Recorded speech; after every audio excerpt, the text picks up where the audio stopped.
Thank you for the invite to come today to talk to you guys. Prague is a lovely city, so it's always a pleasure to come here. I'm sure some of the cities I go to are not nearly as nice as Prague. What I'm here to talk about today is this notion of cloud marketing. And I'm sure those of you who have been to an airport recently have probably seen all the advertising around cloud computing.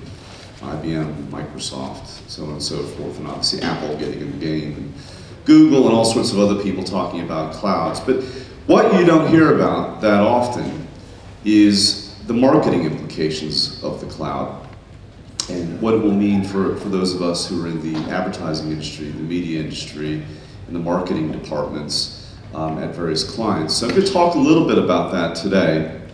And the reason that it's so substantial is because when you look at the data right now, there are about 30 billion devices connected to the cloud, mainly things like PCs and laptops and mobile phones, etc. But if you look at Cisco's prediction, within the next 10 years, there'll be about 1 trillion. It's a lot of devices that could be connected. Everything from your car to your hot tub will be connected to the internet, to this cloud, and everything will be stored there. So I'm going to talk about 5 implications of that, what that will mean to marketers. Now, the first thing that I'm going to talk about, bizarrely, at a digital conference, and don't rush out when I mention this, is television. And I'm going to talk about television because it hasn't disappeared. And I've been in the digital business now since 1995, literally 6 months after the first internet was, first banner was put up on the internet. The guy that hired me put the first banner up online.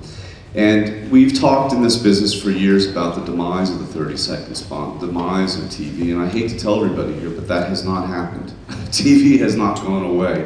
If you look at the data in the UK and the US, we are watching more TV than ever before. 2 more hours than 10 years ago in the UK, and even more than that within the US. So television is still thriving, and in fact, there's this wonderful love affair between television and online. So I'm sure someone will talk about social TV today, but the #1 discussed topic in Facebook is television. And I'm sure you've all seen the various Super Bowl ads or World Cup ads where the call to action go into Twitter, etc. So, and that's really down to the fact that there was a point in time, and some of you will be old enough to remember this, when you had to go to a separate room to access the internet, and there's this little thing called a modem, and it dialed up, and that god-awful sound that it made was terrible, and you had to make a choice. You either went online or you watched TV, and now of course you don't have to do that. You can sit in front of the TV, and on your mobile phone, or your iPad, your tablet, your laptop, you can surf at the same time. Over 15% of teenagers, according to the EIAA, now part of the IAB, watch TV and surf at the same time. But the more exciting thing to me about television is that it's becoming part of our world, right? It's becoming IP enabled. Google Television, Sky AdSmart, God knows what Apple's going to come up with this in space. Which means that all the things that we talk about, how addressable it is, Google search, being able to pull content, behavioral targeting, all those wonderful things will be applied to a television set in a slightly different way. Just as much as the mobile web experience is slightly different than the PC web experience. Now I'm going to take you through a demo that we put together of what that experience may look like in a year or so. And for those of you who have been on Google TV, and bless them because they're really trying to make this work, I know their sponsors, I'm not going to say anything bad about them. It's clunky. Google TV is a bit clunky, so this technology is not quite there yet. I think it'll be another year or 2 before it becomes perfected. So we're going to go start the demo right now. Now let's just assume everybody in this room has Xbox Connect. So you can stand in front of your TV set without a remote control, and using motion or your voice, you navigate through the television set-top box, right? So you get rid of the clunky big remote control that's sitting in front of you. And what you'll notice right away when this comes up is the interface is very different, right? It's a little bit more like the PC internet experience, so the EPG, as they call it in the TV industry, has changed. Everything's on demand. So if Thomas from Mindshare wants to watch season 2 of Glee, episode 4, he can pull that up and watch it whenever he wants to watch it. Not all TV will be watched on demand, but substantially more of it will. It's personalized. So it understands what you watch, what you like, and it's going to recommend other programs that you may also like. So think Amazon, collaborative filtering, but on your television set-top box. And that includes not only regular TV programs, but it also includes branded content. So things that you may develop as a brand that doesn't have to be 50, 60 minutes. It can be only 5 minutes or 10 minutes, whatever you choose, because this isn't linear, that you can put up there. There are applications on this as well. So it's not your full bank statement. You're not going to watch that on your television set-top box, but you may want your weather up there. So small little applications that you'll get. Now, one of the things you will get is your social graph embedded into your TV set. So you'll find content through 3 ways. Good old-fashioned push. I'm going to push that content to you. Pull, Google search. Let's find some content on demand. And the third way is through the social graph. So you can see here, one of your friends has recommended a short little program on Philadelphia cream cheese, so some branded content. Again, this isn't very long, that you can watch. And when you pull that content up, it's going to take over the screen. So good old-fashioned lean back linear TV will still exist. There will be times when you just don't want to deal with all this, and you just want to lean back. So I'm going to go back to the main screen now. Does everybody know Gordon Ramsay here? Okay, it's not my fault, I'm American. He's British, so don't blame me for him. But anyway, so we're gonna save Gordon Ramsay, watch it a little bit later. And I'm gonna put him down in my queue. But what I am gonna do is I'm gonna go skiing this weekend. Let's pretend we're a couple months back and there's still some good snow up in the mountains. So I'm gonna go skiing and I'd like to check the weather report quickly. Again, that content's on demand. Now when I go to check the ski report, guess what comes up? Yes, the dreaded 30-second TV spot. It's still there. It has not gone away. It still exists. And we know that if it's good creative content and it's highly targeted, that it can be impactful. We know that because we see the jump on Google search every time we run a TV spot. So we know something's happening there. So the 30-second spot has not disappeared. It's still there, but there's much less wastage. We know exactly who the set-top box, demographic profile of the household, the behavior of the household as well. Now, as the ski report is coming up here, notice at the very top is also a small display ad to go ahead and buy Kenko. So in the set-top box, we now have the ability to go directly from a nice 30-second branded spot all the way to e-commerce right on your television set-top box. You can also see the ski report here. Looks like the snow's pretty good, so that's good sign. Now, within that video, there's metadata.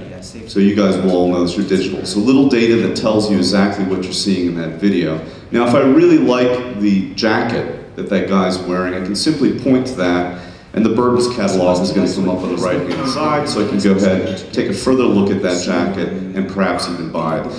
I'm going to do that a little bit later, and I'm also going to pick up a ski lesson just because I need to brush up a little bit of my skiing.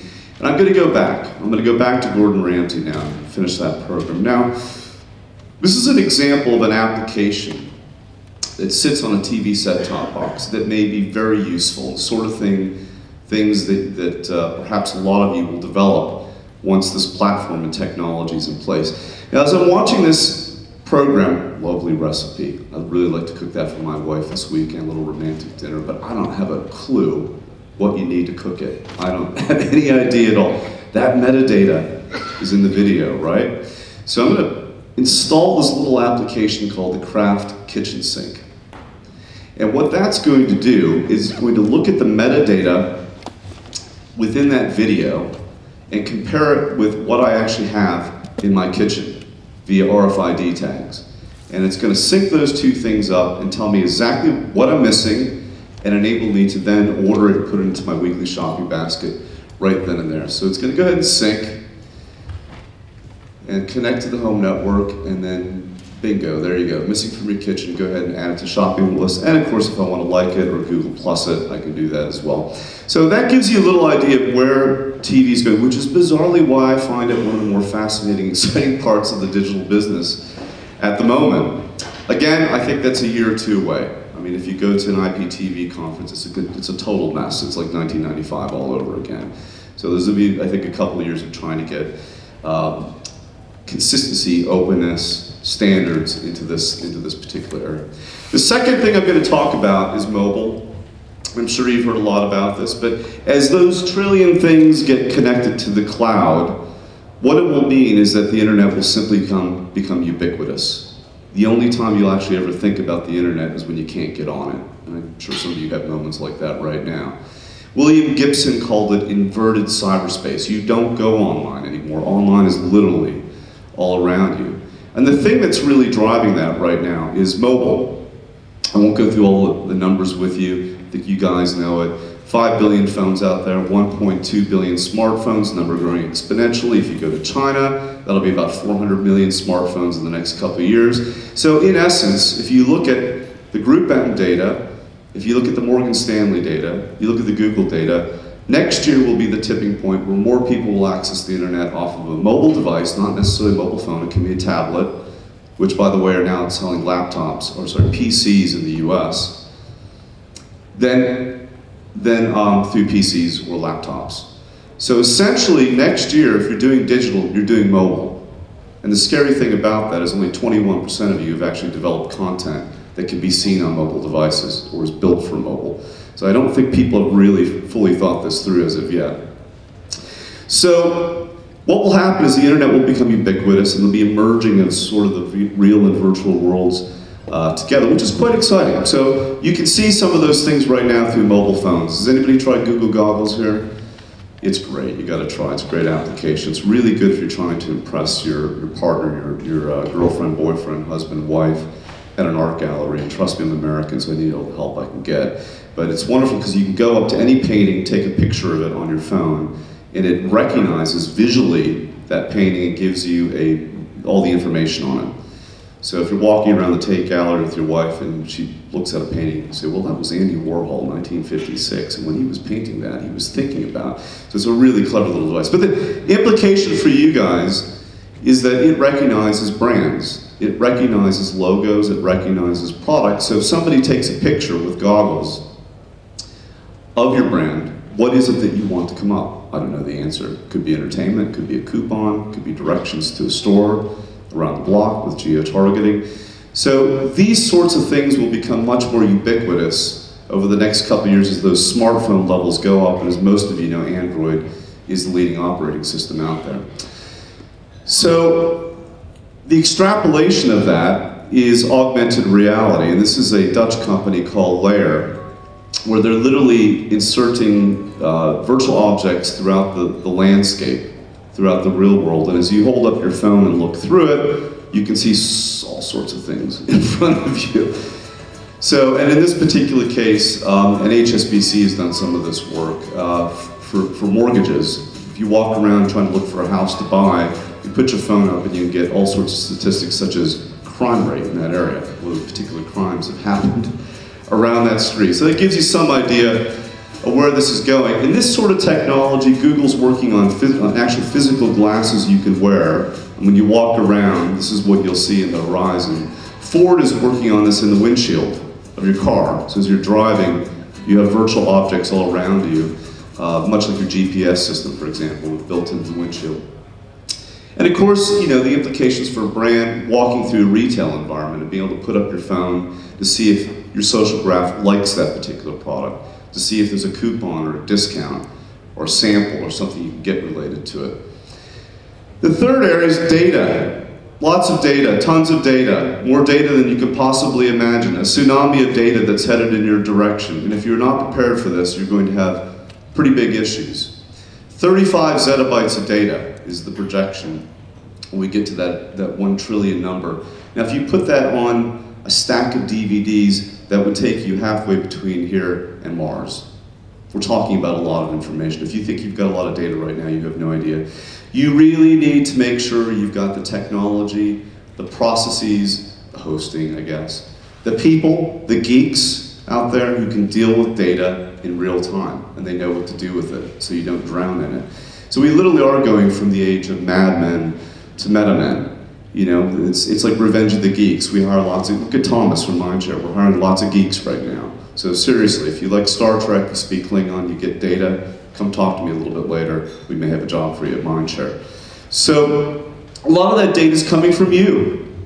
So this whole notion of live streaming, every 5 minutes you're tweeting, putting something onto Facebook of what you like, a photo, 3,254 pieces of information, you probably don't realize this, that you put into a database every week.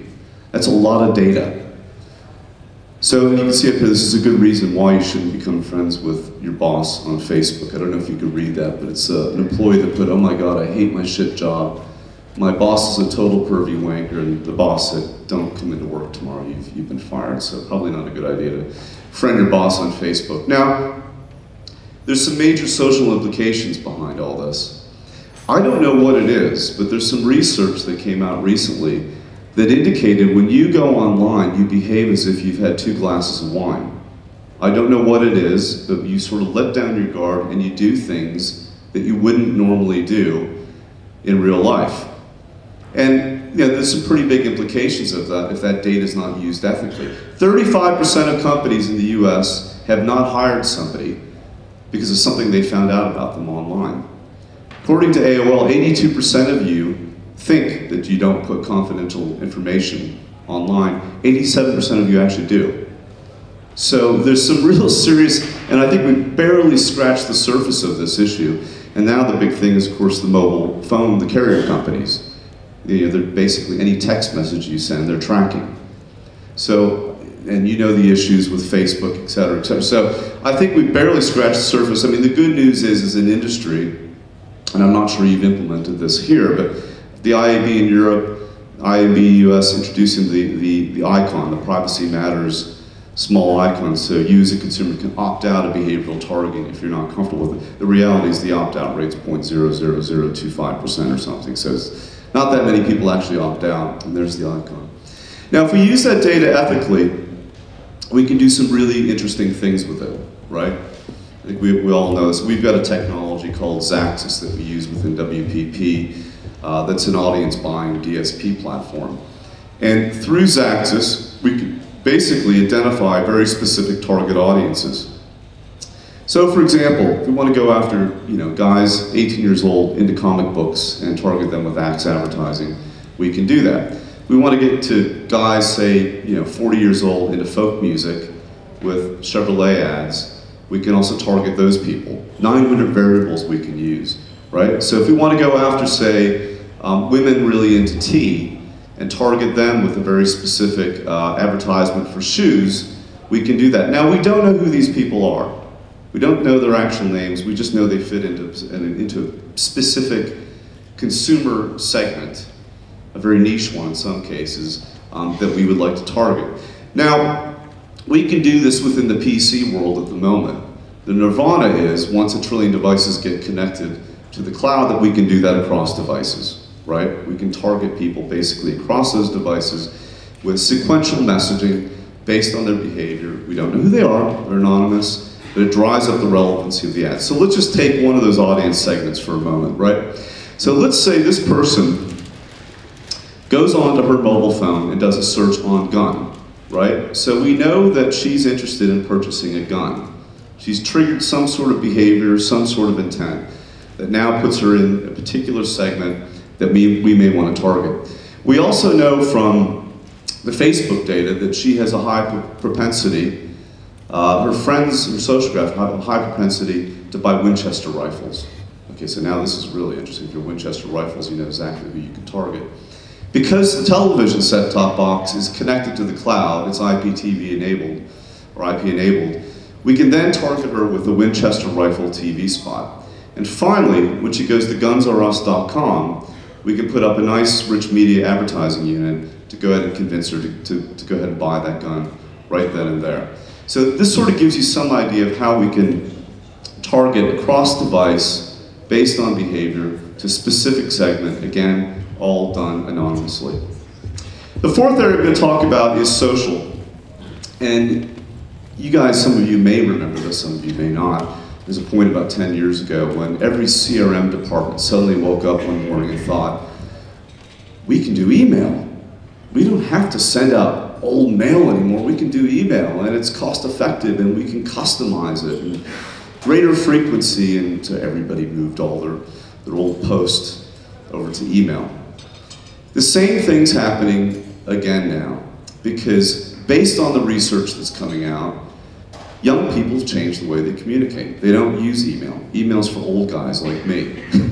They communicate with each other through social networks. They communicate with their wider set of friends and community through social, and they communicate with brands through social networks. They don't want to communicate with you via email. That's what old people do. Now, I'm not suggesting you wipe out email altogether. I think you need to look at your audiences and give some careful consideration. But what I am suggesting is you really need to think your CRM programs. Particularly in these environments, the expectation is that you need to respond in real time. There's some DDB research that came out recently. 50% of people that have unfanned a brand page have done so because of lack of good content and no one was responding to them, which actually can turn an advocate into someone who's a bit negative about your brand, so it can actually backfire on you. So we call it MRC. It's about managing real-time customers. It's not about the old-fashioned CRM way of pumping out an email every month and expecting that to be good enough. Now, there's a lot of companies I think have done a really good job of this. Coca-Cola, not one of our clients, but I think they've done a really nice job. Yeah, the nice thing about their Facebook page, over 30 million fans of the Facebook page, but they didn't develop it. This wasn't their page. It was developed by two guys, Michael and Dusty, out in California, I believe. And at some point, the guys in Atlanta thought, well, why would we create something different? Why would we compete with these guys? Let's get them on a plane, fly them out to Atlanta, Georgia, and sit down with them and figure out how we can help them. So they did just that, and they gave them the technology, they gave them content, they basically loaded them up with everything that they needed to be successful. And these guys still remain in charge of the Facebook fan page. So it's a great example of leveraging advocacy out there and doing something very compelling, real time, within Facebook. But what I liked about Coke is they've also taken it much broader, and they've really leveraged their owned assets. And this is something that I don't think a lot of brands do, of taking a look at what they own, stuff that they've got, whether that's retail or packaging or vending machines. And how do we leverage those assets in a way that really brings the social graph into it? I don't know if you've seen freestyle vending machines, but in the US at least, I asked Thomas yesterday, I think you did do this here, but when you were young, my kids do it all the time, you used to go up to this little soda fountain, the Coke fountain, and mix drinks together, right? You get a little bit of Sprite, a little bit of Coke, and we used to call it suicide in the US. And they tasted awful, but it was just a lot of fun, right? So they've taken that very simple idea and put it into a vending machine. You can mix together all sorts of drinks, 128 different variations on the Coke machine. And the great thing about this is if you find something you really like, you can share it with your social graph. So you can send it out to your 150 friends, immediate incremental reach at no cost at all, and Coke monitors all of this. So they're trying to find out what people like. And if there are particular recipes that are very popular, and there's one called Gummy Bear, and they're considering actually introducing a real product based on that. So this is taking social to really another level beyond just likes. And one of the things I think brands need to really think about is there isn't just Facebook, right? Google Plus is a very strong challenger, I think, to Facebook. We'll see how things turn out, but they're aggressively putting a lot of money and time behind Google Plus. Twitter's just announced a brand page. You've got Hi-Fi, you've got Orchid. China's a totally separate group, RenRen, QQ. The list goes on. Now, if you're a brand, and every time one of these new brand pages gets announced, you can hear the collective sigh in the room of, you've got to be joking. I now have to have a Twitter brand page, and I've got to have a Google brand, and the production costs go up. So I think really ensuring that once you, if you think it's strategically right, again, you need to question it, but if you establish a brand page, how do you keep content flowing into that? How do you manage it? So looking at technologies, things like Buddy Media, and there are other options that are out there that help you distribute content intelligently throughout this much broader ecosystem, the social web, that isn't just Facebook. That's just one aspect, a very big one, 800 million and counting. But there are other places that your brand will need to be represented as well. And it will overwhelm you if you don't have the technology in place and the processes in place behind it. That was kind of scary, wasn't it? All right, so I'm going to show you something fun. I'm not making this up. This is in London. It's a bakery in London. They tweet in real time when baked goods come out of the oven. So if you're fanatical about pain au chocolats, The moment the pain au chocolats come out of the oven, they tweet it, and people literally race down to the bakery to get a hot pain au chocolat.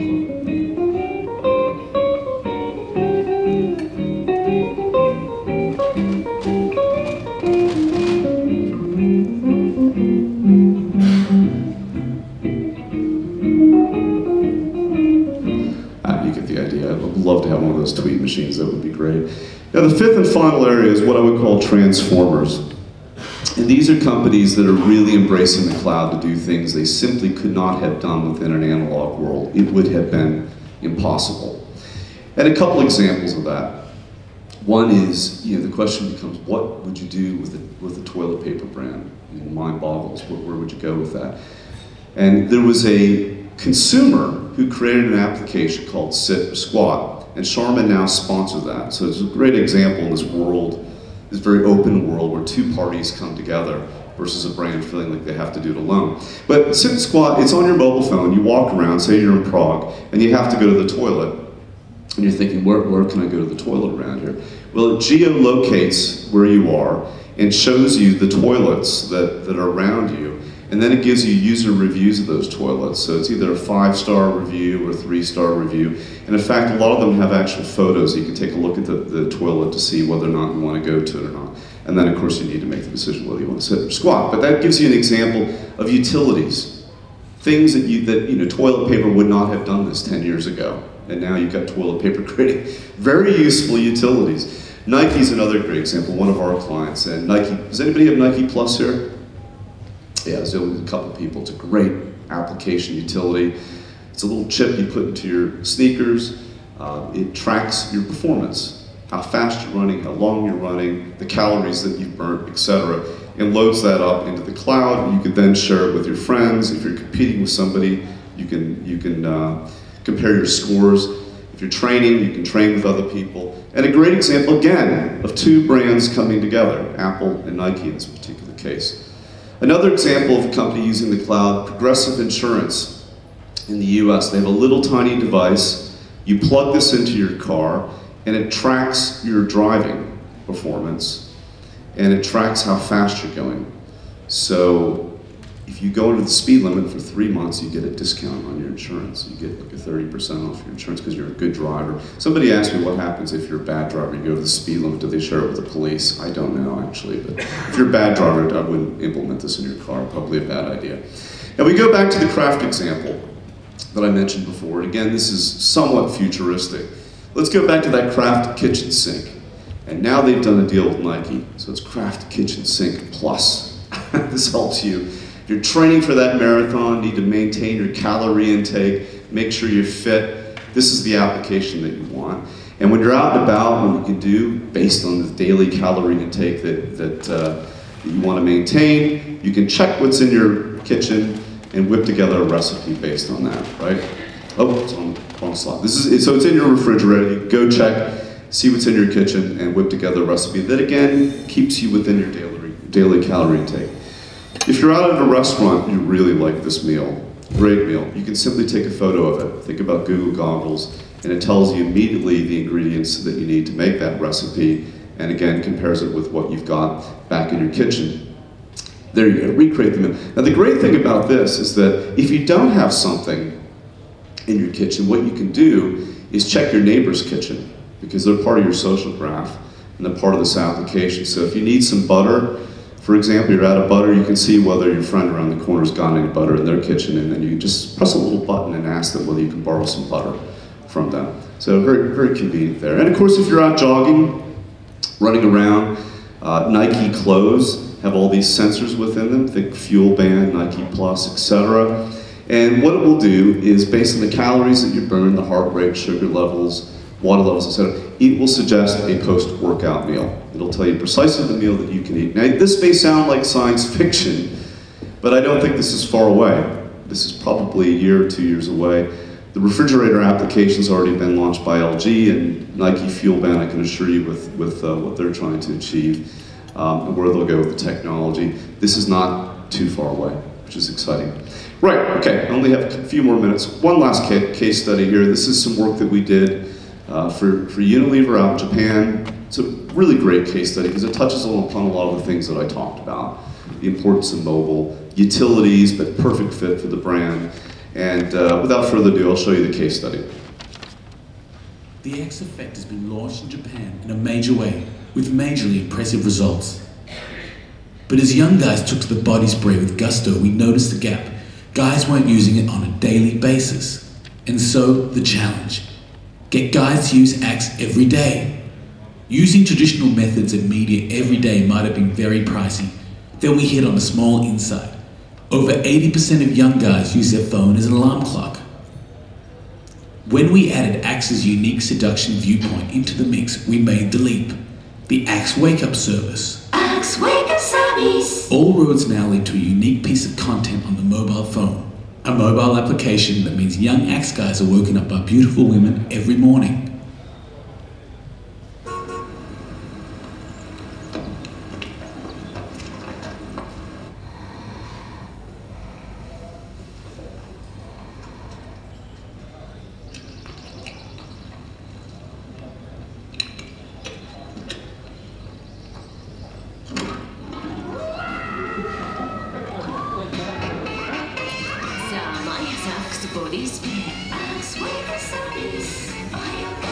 We introduce guys to the girls through online, print, poster, web films, and even TV, as they found interesting ways of reminding guys they should spray on Axe daily.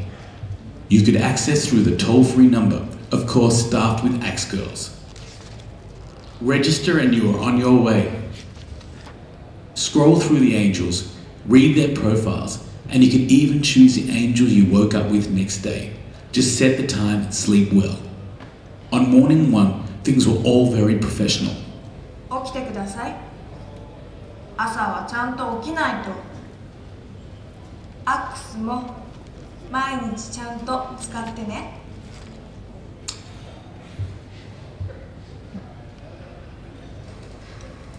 今日もおはようございます。真面目な人、私大好き。The longer you were subscribed, the more personal the wake-ups became. ゆうです。起きた？なんか未来の予感がしてくるね。Yes, well, if you ignore your wake-up call. ちゃんと毎朝アックス使わないとお仕置きだぞ。The Axe Wake-Up Service. A simple mobile application that was unique, desirable, seductive, sticky, and very, very Axe. Right, okay. So just in conclusion, think about old media, the love affair between old media and new media. Keep an eye on where TV is going. I think it's going to be some pretty exciting stuff the next couple of years. Don't underestimate mobile. If you're doing digital next year, you're essentially doing mobile. Make sure you're prepared for that. Don't get overwhelmed by data. Make sure you hire lots of geeks, because you're going to need them. You're going to need people to crunch a lot of data and act on that data in real time. Fourth, have a think about your CRM program and how you need to adapt that based on how consumers have altered the way that they communicate with brands. And finally, have a lot of fun. There's a lot of things you can do in this space via the cloud that you simply could not have done 10 years ago. It's quite liberating. So have a lot of fun with that. Thank you very much.